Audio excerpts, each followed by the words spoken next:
ಮಡಿಲೆಂದರೆ ಪ್ರಣಯಾನುಭಾವ ಕವಿತೆ ಆತ್ಮಾನುಸಂಧಾನ ನೆನಪೆಂದರೆ ಮಡಿಬಿಲ್ಲ ಛಾಯೆ ನನ್ನೆದೆಯ ಬಾಂದಳದಿ ನನ್ನೆದೆಯ ಬಾಂದಳದಿ ಚಿತ್ತಾರ ಬರೆದವಳೆ ಸುತ್ತೇಳು ಲೋಕದಲ್ಲಿ ಮತ್ತೆಲ್ಲಿ ಸಿಗದವಳೆ ನನ್ನೊಳಗೆ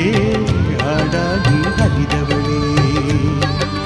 ನೂರು ಜನ್ಮಕ್ಕೂ ನೂರಾರು ಜನ್ಮಕ್ಕೂ ನೂರು ಜನ್ಮಕ್ಕೂ ನೂರಾರು ಜನ್ಮಕ್ಕೂ ಒಲವಾಧಾರೆಯೇ ಒಲಿದೊಲಿದು ಬಾರೆಯೇ